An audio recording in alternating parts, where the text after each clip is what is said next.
Surface energy. अब ये surface energy क्या होता है?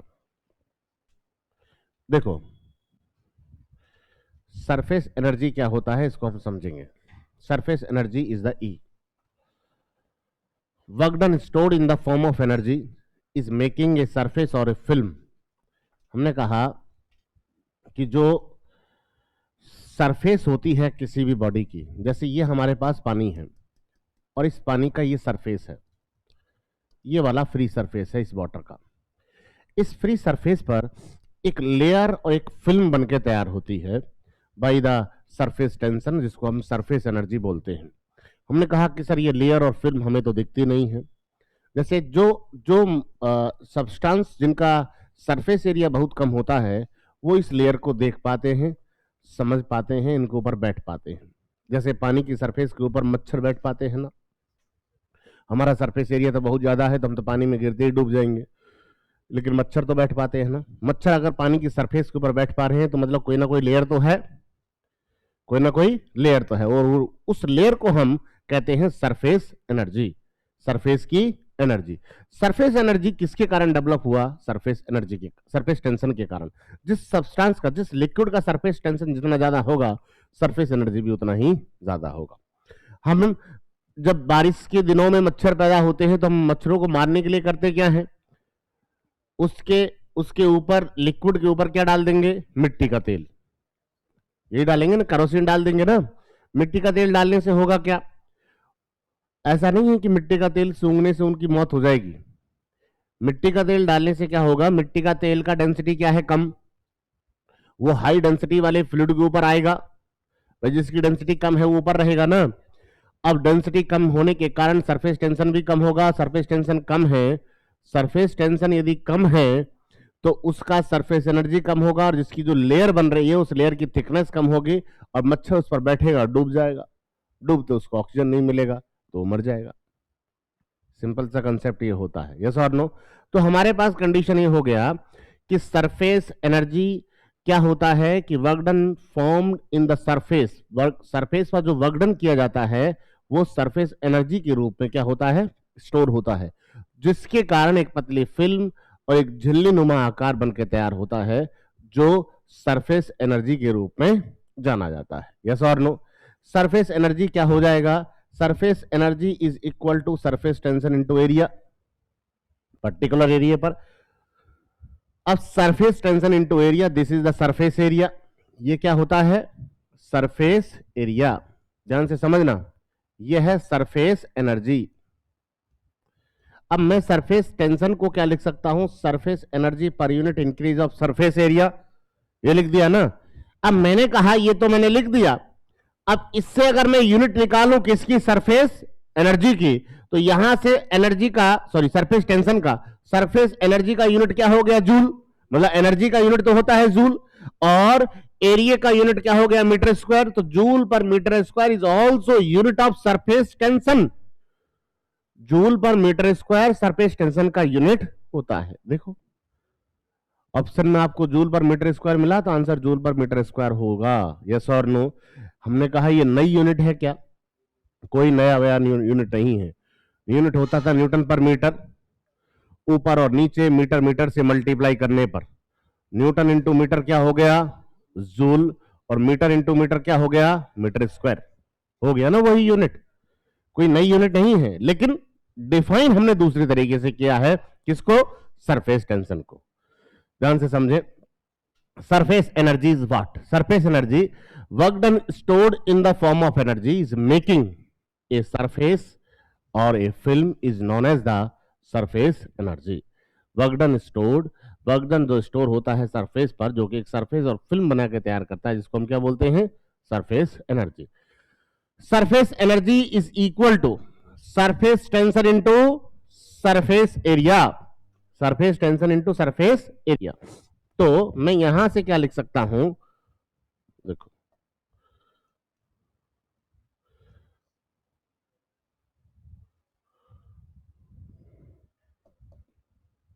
मैं यहां से क्या लिख सकता हूं? इसको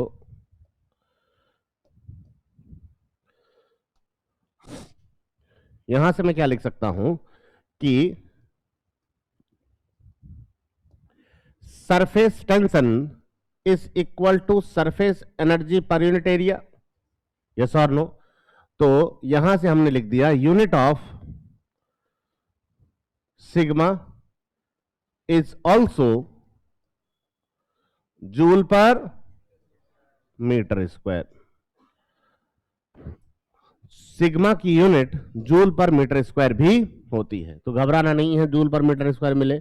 आज के डेट में ये क्वेश्चन खूब पूछा जाता है, यूनिट से जो क्वेश्चन पूछ रहे हैं तो joule per metre square surface tension की यूनिट पूछी जाती है, यस और नो?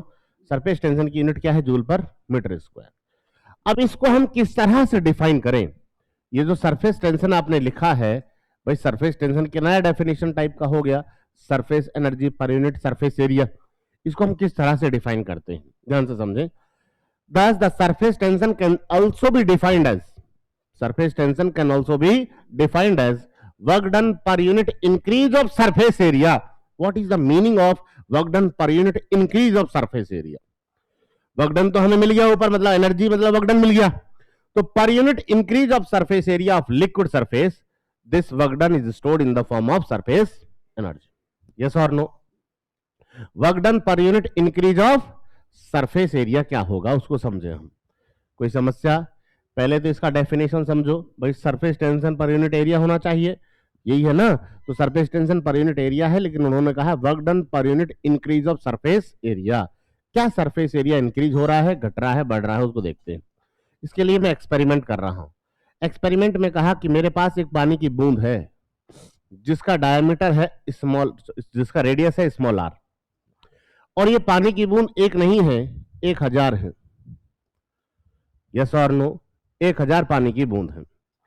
इन 1000 पानी की बूंद को मिक्स करके मैंने पानी की बड़ी बूंद में कन्वर्ट कर दिया। 1000 पानी की बूंदों को मिक्स करके पानी की बड़ी बूंद में क्या कर दिया? कन्वर्ट कर दिया। जब पानी की बड़ी बूंद में कन्वर्ट किया तो इसका रेडियस हो गया कैपिटल आर। हमने कहा this is the small droplet, ये क्या है? स्मॉल ड्रॉपलेट, मतलब फर्स्ट कंडीशन। ये क्या हो जाएगी? बिग ड्रॉपलेट, मतलब सेकंड कंडीशन। कोई समस्या? दोनों ही कंडीशंस में वॉल्यूम सेम है, दोनों ही कंडीशन में वॉल्यूम क्या है? सेम। हमने कहा चूंकि वॉल्यूम इज कांस्टेंट, कांस्टेंट का मतलब सेम है, दोनों ही कंडीशन में वॉल्यूम कांस्टेंट है, तो मैं इन दोनों ही कंडीशन में वॉल्यूम लिख दूं। स्फीयर का वॉल्यूम क्या होता है? 4/3 पाई आर क्यूब। ये तो एक बूंद का है, हमें चाहिए 1000 बूंदों का, बराबर क्या हो जाएगा? 4/3 पाई कैपिटल आर क्यूब। 4/3 से 4/3 capital R cube equal to 1000 small R cube, और capital R is equal to 10 small R. कोई समस्या? 1/3 करेंगे तो क्या हो जाएगा? 10 हो जाएगा ना, है कि नहीं? हाँ। ऐसे क्यों देखते हो भाई? 1000 स्मॉल ड्रॉपलेट है, उनको हमने कन्वर्ट किया है बड़ी ड्रॉपलेट में, तो 10 टाइम हो गया रेडियस, ठीक है? इससे हम देखना चाहते हैं सरफेस एनर्जी। सरफेस एनर्जी क्या होगा, यस और नो? सरफेस एनर्जी क्या होगा? Surface energy at first condition E1। Basic concept समझेंगे यहां से, हम यहां से समझेंगे जब पानी आसमान से गिरता है, घर से पानी निकलने के बाद तालाब की तरफ ही क्यों जाता है? भाई पानी यहां से निकला, नाले की तरफ गया, नाले से पानी तालाब की तरफ गया, तालाब से पानी बांध की तरफ गया, बांध से नदी की तरफ, नदी से समुद्र की तरफ, क्यों इस डायरेक्शन में जाता है? इसको हम समझेंगे, यस और नो? पानी हमेशा आगे की तरफ क्यों जाता है? हमने कहा कि पहला कंडीशन में जो सरफेस टेंशन है, सरफेस एनर्जी है, वो है surface tension into area A1। भैया सरफेस टेंशन तो कांस्टेंट है, पर्टिकुलर टेम्परेचर पर हम एक्सपेरिमेंट कर रहे हैं तो टेम्परेचर कांस्टेंट है। चेंज क्या होगा? Surface area. इस समय सरफेस एरिया क्या है, इस समय सरफेस एरिया क्या है? पर unit increase of surface area, यहां पर इंक्रीज और डिक्रीज हुआ है, यस और नो? मैंने यहां से क्या कहा, मैंने यहां से कहा कि भैया surface energy at one condition is surface tension into area one condition. Area क्या हो जाएगा, 1000 इंटू 4 पाई आर स्क्वायर, यही होगा ना। 4 पाई आर स्क्वायर एरिया होता है किसका, स्पेयर का। कितनी बूंदें हैं, 1000, तो 1000 से मल्टीप्लाई होगा। तो हमारे पास यहां से क्या हो गया, E1 is equal to 4000 sigma pi small R square, equation number 1। ठीक है, दूसरा कंडीशन में देखता हूं, E2 for the big droplet, surface tension into area A2, yes और नो। एरिया A2 कितना हो जाएगा, E2 is equal to surface tension into 4 pi capital R square. चूंकि हम जानते हैं कैपिटल आर बराबर होता है 10 स्मॉल आर, कैपिटल आर बराबर क्या होता है, 10 small R. E2 is equal to sigma 4 pi 10 small R का होल स्क्वायर, ये हुआ ना। इसका स्क्वायर करेंगे तो कितना हो जाएगा, 100। 100 को 4 से मल्टीप्लाई करेंगे तो क्या हो जाएगा, 400। तो ये क्या हो गया, इक्वेशन नंबर 2। कोई समस्या? मैंने कहा भाई equation first minus equation second, equation 1 में से इक्वेशन 2 को मैंने क्या कर दिया, माइनस। भाई इक्वेशन 1 माइनस इक्वेशन 2, इक्वेशन 1 में से इक्वेशन 2 को माइनस कर दिया, तो हमारे पास मिलेगा क्या, E1 minus E2 is equal to 3600 sigma pi R square, यही मिला, सिग्मा पाई आर स्क्वायर। ध्यान से समझें, E1 माइनस E2, 3600 कभी नेगेटिव हो सकता है क्या, सिग्मा की वैल्यू कभी नेगेटिव हो सकती है क्या किसी भी फ्लूइड के लिए, नहीं हो सकती, होश में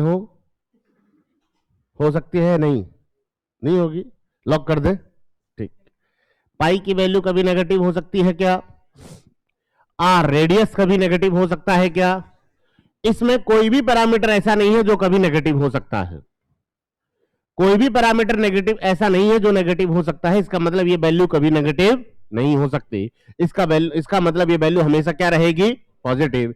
ये वैल्यू पॉजिटिव रहेगी तो E1 minus E2 is equal to always positive. अगर ये पॉजिटिव रहेगा तो मैं कह सकता हूं कि ये अगर E1 में से E2 माइनस हो रहा है और हमेशा हमें पॉजिटिव वैल्यू मिल रही है, इसका मतलब E1 is greater than E2, yes और नो। इसका मतलब ये हो गया E1 is greater than E2।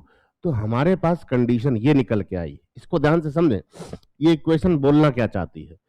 E1 is greater than E2 मतलब फर्स्ट कंडीशन का जो सरफेस एनर्जी है वो सेकंड कंडीशन की सरफेस एनर्जी की तुलना में ज्यादा है। कोई हमने अंतर किया क्या, हमने तो मिक्स ही तो किया है, बस वॉल्यूम तो सेम है, सरफेस एनर्जी डिक्रीज हो गया है। सरफेस एनर्जी डिक्रीज होने का मीनिंग समझें आप, जैसे जैसे सरफेस एनर्जी डिक्रीज होता है स्टेबिलिटी बढ़ता जाता है, स्टेबिलिटी क्या होता है, बढ़ता जाता है। एनर्जी का डिक्रीज होना स्टेबिलिटी का बढ़ना होता है। जैसे हमने कहा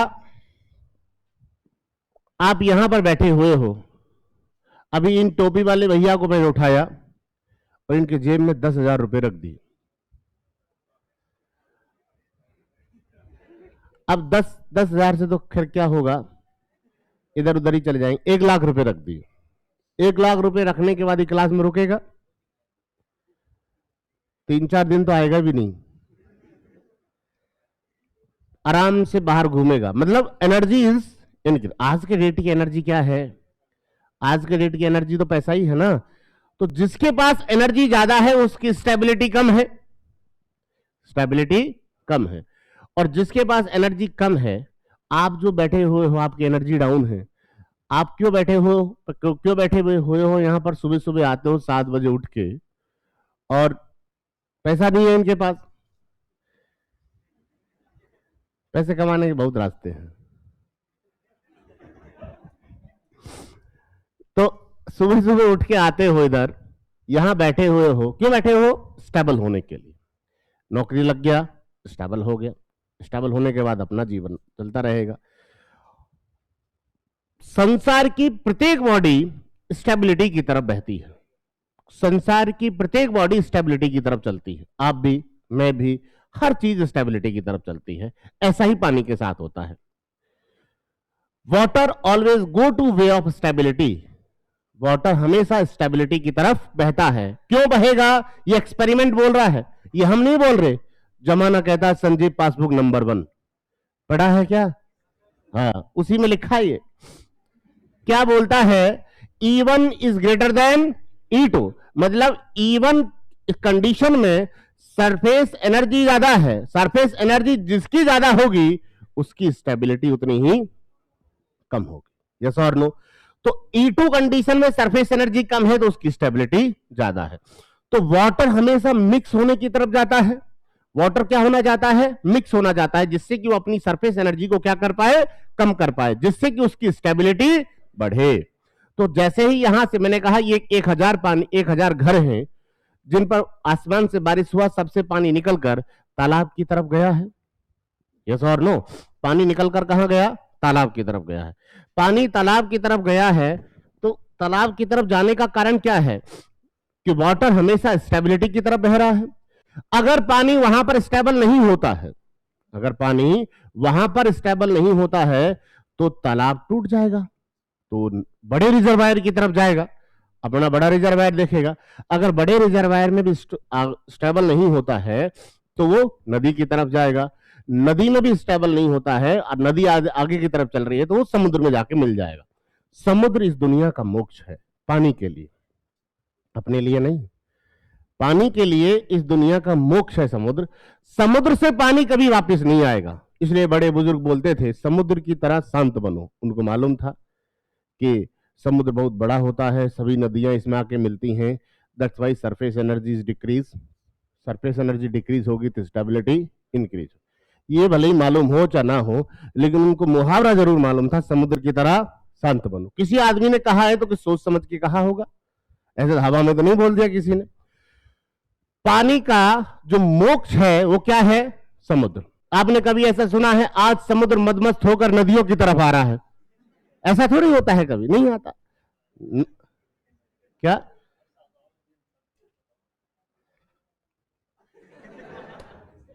आपने हमारी आंख खोल दी प्रभु, हम बहुत अंधकार में थे। तो समुद्र जो नदियां हैं वो कहां जाती हैं? समुद्र की तरफ जाती हैं। क्यों जाती हैं? क्योंकि वो मिक्स होना चाहती हैं और मिक्स होने के बाद सरफेस एनर्जी को डिक्रीज करती है। यस और नो?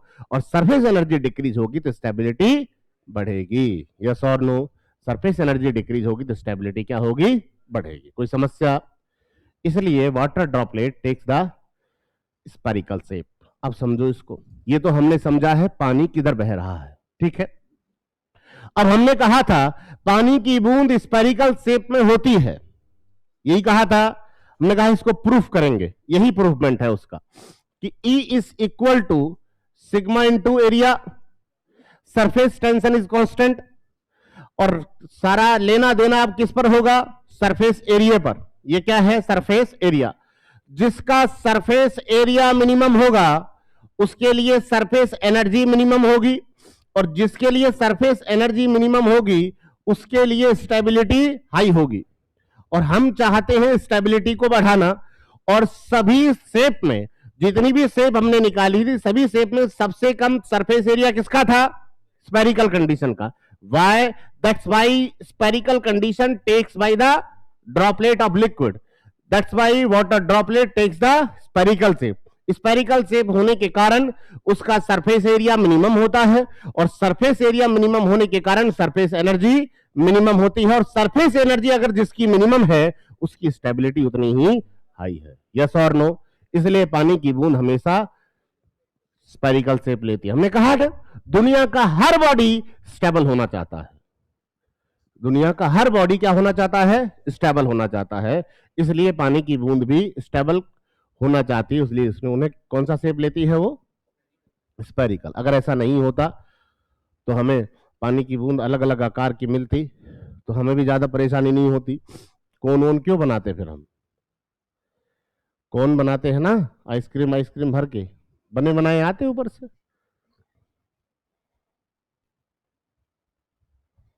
यहां से क्या लिख दें हम? The energy is decrease. जब एनर्जी डिक्रीज होगा, होल पार्ट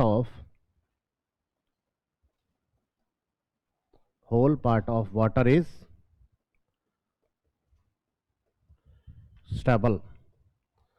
क्या हो जाएगा जब एनर्जी डिक्रीज होगी? तो कंप्लीट पार्ट वाटर का वो स्टेबल हो जाएगा, मतलब स्टेबिलिटी उसकी बढ़ जाएगी। Water always go to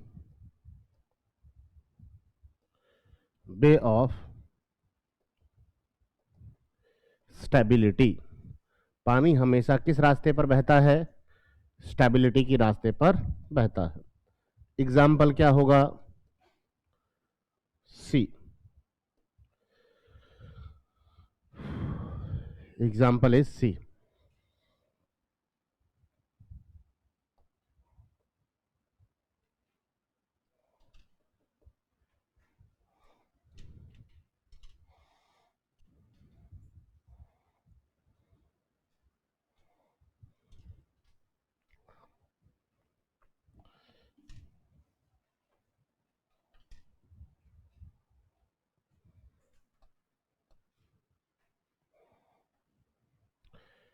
The energy is decrease, whole part, HOLE, whole part of water is stable।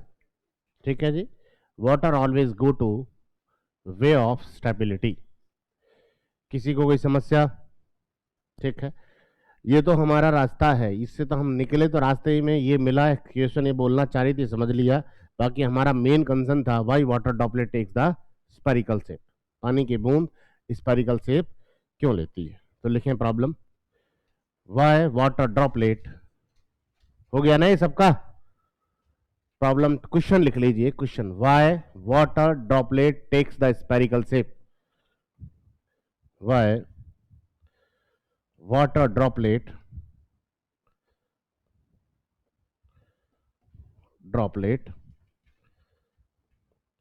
takes the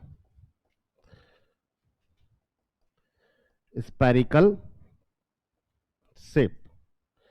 water droplet spherical shape में क्यों रहती है? ठीक है, एक छोटा सा प्रॉब्लम टाइप हो गया। हमने कहा वाटर ड्रॉपलेट स्पेरिकल शेप में क्यों रहती है, उसको हमने समझा है अभी। यस और नो?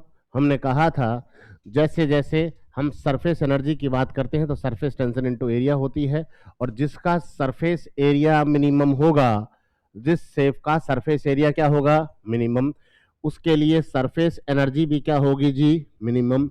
और जिसके लिए सरफेस एनर्जी मिनिमम होती है उसके लिए स्टेबिलिटी इंक्रीज हो जाती है। यस और नो? स्टेबिलिटी क्या कर जाती है? इंक्रीज कर जाती है। तो हमने क्या लिखना है?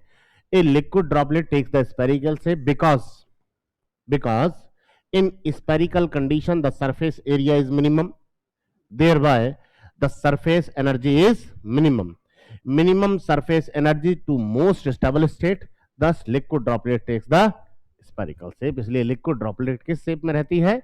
स्पेरिकल शेप में रहती है। तो आप तो उसका आंसर लिख लें, नोट लगा के ना लिखें, केवल आंसर लिख लें, आंसर जो क्वेश्चन लिखा है उसका आंसर।